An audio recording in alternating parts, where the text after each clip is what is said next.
हरियाणा और जम्मू कश्मीर में चुनाव की घोषणा हुई है।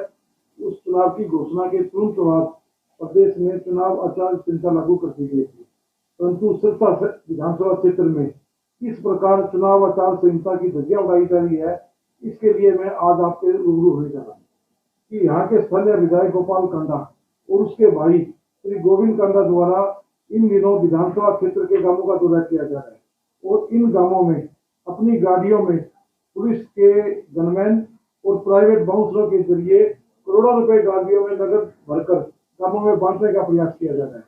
अभी 5-6 गांवों की मैं आपको बात करूं तो नारायणखेड़ा गांव के अंदर, जिसकी मैं आपको ये कंप्लेंट मैंने चुनाव आयोग को डाली है, नारायणखेड़ा गांव के अंदर ये सरपंच है, उस सरपंच को 2 लाख रुपए देने का ये गोविंद गोविंद नराना नराना गांव के अंदर गोविंद कांडा 9 लाख रुपए सरेआम सरपंच को स्टेज पर देने का काम कर रहा है। ये काम गांव के विकास के लिए कुछ मर्जी हो तो जो चुनाव आचार संहिता के अंदर ये 123 बी के अंदर ये नियम है कि कोई भी उम्मीदवार का परिवार का सदस्य, कोई भी पार्टी या कोई व्यक्ति किसी प्रकार मतदाताओं को प्रलोभन देने का काम, कोई लाभ देने का काम, कोई भ्रष्ट आचरण नहीं करेगा।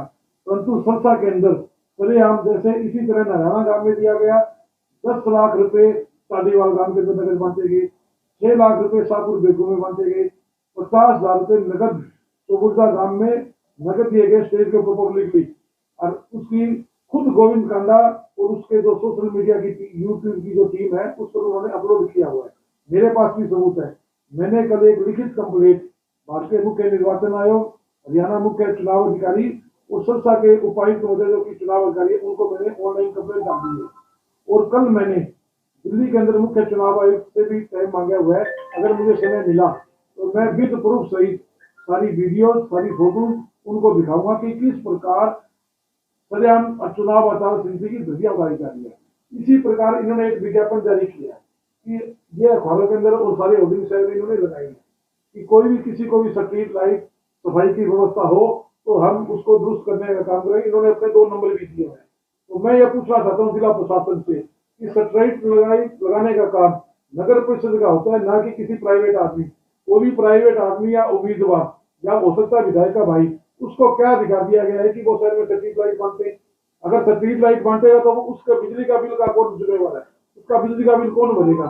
इस बात का भी मैं जवाब मांग रहा हूँ कि इनके खिलाफ कोई कार्रवाई नहीं की जा रही। इसी तरह इन्होंने 20 अगस्त को मेरे पिताजी की 3री पुण्यतिथि थी।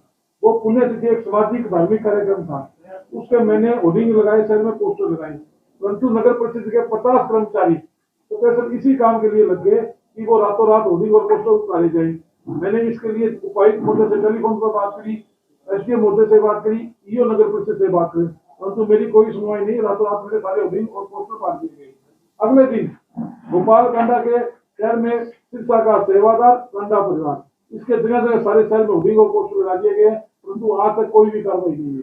तो सारा का सारा जो प्रशासन है यहाँ का, वो भारतीय जनता पार्टी के पदाधिकारी कार्यकर्ता के रूप में काम कर रहा है और गोपाल कांडा उसके भाई के दबाव में काम कर रहा है।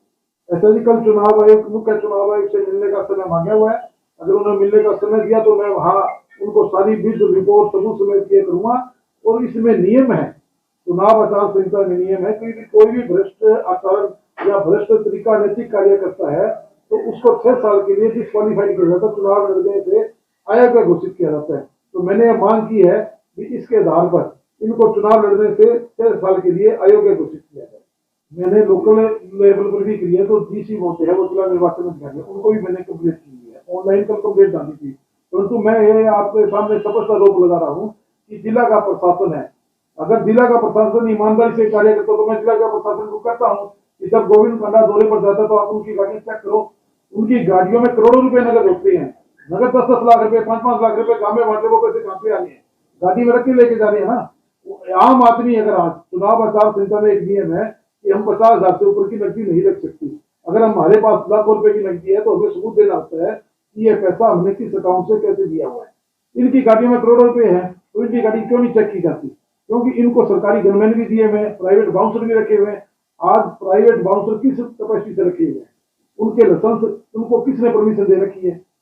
हमारे तो हथियार भी जमा कराए जा रहे हैं। आम नागरिक के जितने भी आरंभ सबको ये कहा जाता है जमा कराओ।